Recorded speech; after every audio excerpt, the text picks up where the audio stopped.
परिचय intro intro नाम क्या है आपका? राजा भैया करेगा। हाँ, भैया कब से आप समाज सेवा में हो? अभी तक आपने, क्योंकि आप पर्यावरण रक्षक भी हैं, तो अभी तक आपने कितने पेड़ लगाए अपने जीवन में? देखिए, मैं 2012 से पेड़ पौधे लगा रहा हूँ और इस शुरुआत में मैंने अपने जन्मदिन के उपलक्ष्य में मेरे मित्रों ने कहा कि वृक्षारोपण करते हैं, तो शुरुआत में पहली बार मैंने 56 पेड़ लगाए थे और 2012 में हम लोगों ने 56 पेड़ लगाए थे और वो आज भी जो है ना जीवित हैं, लगे हैं। उसके बाद फिर मुझे ऐसा लगा कि हमारे देश में पेड़ पौधों की कटाई बहुत अधिक हो रही है और हमें अधिक पेड़ लगाने चाहिए। तो हम सब मित्रों ने मिलकर एक प्रण लिया कि हम सब लोग जहाँ जहाँ जो है पेड़ पौधे लगाएंगे और मैंने लिया कि मैं 1 करोड़ पेड़ लगाऊंगा। तो मैं 1 करोड़ का लक्ष्य लेकर मैं आज चल रहा हूँ। प्रेरणा कहाँ से मिली आपको? प्रेरणा तो मुझे अपने दादाजी से मिली। मेरे दादाजी के साथ मैं बचपन से पेड़ पौधे लगा रहा था गाँव में। पेड़ लगा दिया, उसके लिए बारी कर दी, जो कांटों की बारी होती है वो कर दी, और या तो फिर जो पेड़ लगे हुए हैं छोटे उनको उन पे बारी कर दी। मतलब सुरक्षित रखने का काम और लगाने का उनने मेरे को सिखाया। और गांव में अगर कोई पेड़ काटता था तो मेरे दादाजी रोकते थे कि भाई पेड़ पौधे मत काटो, समझाते थे। और मेरे को अब जब भी पेड़ लगाता हूँ मुझे अपने दादा की याद आती है। आप नए युवा नेता भी हैं, आपको एक बड़ी जिम्मेदारी भी मिल रही है आपके क्षेत्र से, तो क्या मुद्दे रहेंगे? पता नहीं, जो है ना, मैं नेता तो अपने आप को नहीं मानता हूँ। मैं तो एक जनता का सेवक, जनता का बेटा ही मानता हूँ अपने आप को, कि मुझे अपनी जनता की सेवा करनी है, अपनी धरती माँ की सेवा करनी है। क्या मुद्दे रहेंगे आपके क्षेत्र के लिए?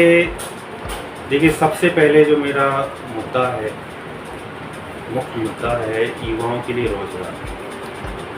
अगर मान लो कि हमारे बच्चे कैसे भी करके पढ़ाई लिखाई कर लेते हैं लेकिन वो बैठे रहते हैं, उनके पास रोज़गार ही नहीं है, तो एक रोज़गार हमारे देश में, हमारे क्षेत्र में बहुत मतलब समस्या है इसकी। इसलिए मैं सबसे पहले रोज़गार पर ध्यान देना है। कैसे मन बनाया आपने विधानसभा चुनाव में आने का? क्या कारण है इसके पीछे? विधानसभा चुनाव में मैं तो राजनीति में नहीं आना चाहता था जी, और मैं तो एक बिजनेसमैन हूँ।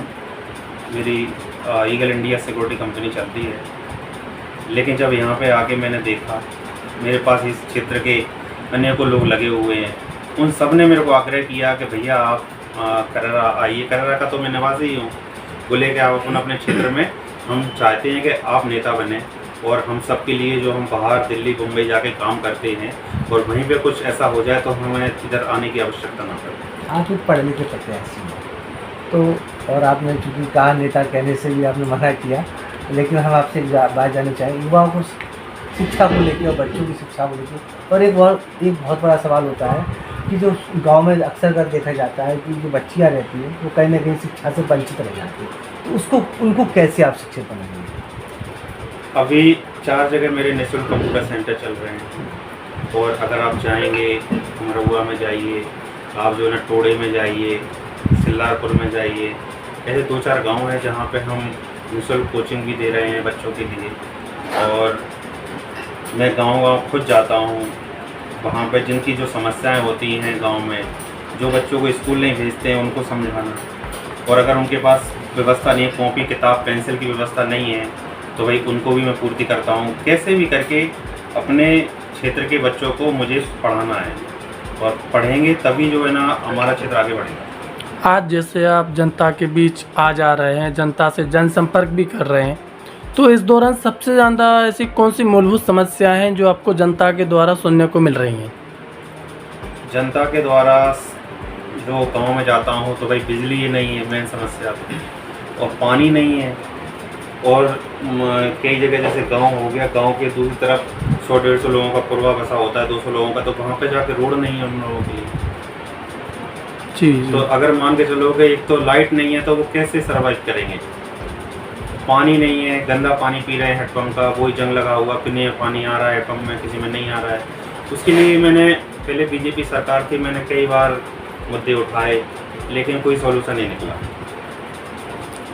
आप आप एक स्मार्ट प्रत्याशी हैं, तो अपने विधानसभा को कैसे उपयोग करेंगे? विधानसभा के लिए देखिए, अगर मुझे मौका विधानसभा देखिए बहुत सारी होती है बिल्कुल। पूरे प्रदेश में, लेकिन एक अच्छी एक उच्च विधानसभा प्रदेश में अगर निकल के आती है तो इस विधानसभा का नाम होता है। विधानसभा मतलब इसको अपन कैसे ठीक करेंगे? हाँ, कैसे स्मार्ट बनाएंगे? इसके ठीक तो सारी विधानसभा है, लेकिन जैसे आप स्मार्ट हो उस तरीके से कैसे स्मार्ट बनाएंगे इसको? देखिए, मैं तो ठीक किसे मानता हूँ। जी मैं तो चूँकि दिल्ली में रह के आया हूँ जी बिल्कुल। और करीब जाने 17-18 साल रह के आया हूँ, तो मैं इधर की विधानसभा अभी तक तो मैं कहता हूँ ठीक, तो क्या 10 नंबर भी मैं नहीं दूंगा, सही बताऊँ। ठीक वो होती है कि आप क्षेत्र में जा रहे हैं, आपको गांव तक जाने के लिए अच्छा रोड है। जब आप गांव में उतरेंगे तो सब लोग जो है ना खुश देखने चाहिए कि भाई पानी है, बिजली है, भाई जो समस्याएं हैं ग्रामीण एरिया की वो हैं, और स्कूल में जो बच्चों के लिए सुविधाएं हैं, कहीं कोई दिक्कत नहीं है किसी के लिए पढ़ाई लिखाई में। तो मेरे लिए, और जैसे अपने कररा हो गया, नरबर हो गया, तो ऐसी जगह पे कम से कम स्टेडियम होना चाहिए बच्चों के लिए। जो बच्चे दौड़ने जाते हैं, सुबह रोडों पे बच्चे दौड़ते हैं और एक्सीडेंट हो जाते हैं। हाँ, एक्सीडेंट होते हैं, बच्चे फौज में जाना चाहते हैं, हाँ। उनके लिए कोई व्यवस्था नहीं है, उनके लिए कोई स्टेडियम व्यवस्था नहीं है। स्टेडियम नहीं है, स्टेडियम नहीं है। हेल्थ के लिए बहुत बिल्कुल। सारी प्रॉब्लम होती है। प्रॉब्लम होती है।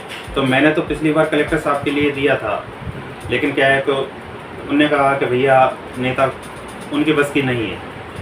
तो मैंने स्टेडियम का मुद्दा उठाया काफ़ी, और आज भी मैं बोलता हूँ कि भाई खेल कूद के लिए भी बहुत ज़रूरी है। अब हमारे मोदी जी कहते हैं कि भाई खेलो इंडिया।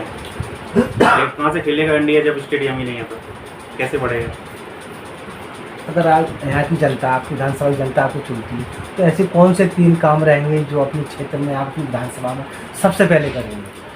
सबसे पहले 3 काम मेरे रहेंगे कि जो गाय रोड पर फिर रही हैं और मर रही हैं डेली, उनको बंद करूँगा बिल्कुल पूर्ण रूप से। मेरा करैरा विधानसभा जहाँ से लगेगी और जहाँ ख़त्म होगी वहाँ तक आपको एक गाय भी रोड पर दिखाई नहीं देगी। पहला काम। दूसरा काम होगा कि जो हमारे क्षेत्र के युवा हैं उनके लिए रोज़गार के अवसर खोलूँगा। मेरे कॉन्टैक्ट में बाहर की बहुत सारी कंपनियाँ हैं, बहुत सारे डायरेक्टर मेरे मित्र हैं कंपनियों के, और उनने मेरे से वादा किया हुआ है, और उनको मैं यहाँ लेके आऊँगा करैरा में, और वो यहाँ पर कंपनियाँ डालेंगे। 2 हो गए। तीसरा शिक्षा के लिए बता दिया 4 कंप्यूटर सेंटर चल रहे हैं, 4 की जगह हम 15 कर देंगे, 20 कर देंगे, और पूर्ण रूप से 2-4 जगह ऐसे स्कूल खोल देंगे जिसमें किसी भी तरह की कोई शुल्क नहीं होगी। कॉपी किताब पेंसिल सब निःशुल्क मिलेगी। पढ़ाई के लिए जो है ना कोई भी उनको दिक्कत नहीं होने देंगे। 3 काम बहुत जरूरी है। आप क्या कहना चाहते हैं अपने क्षेत्र की जनता के लिए? क्षेत्र की जनता के लिए मेरा एक ही संदेश है कि अगर हम अपने घर का मुखिया भी चुनते हैं तो वो भी पढ़ा लिखा होना चाहिए, शिक्षित होना चाहिए, जो कि हमारे परिवार को आगे बढ़ा सके। तो सोच समझकर हमारी जनता को वोट करना होगा और ऐसे प्रत्याशी को चुनना होगा जो हमारे क्षेत्र का विकास कर सके, ना कि इस क्षेत्र को लूट सके। लुटेरों से दूर रहना। धन्यवाद सर।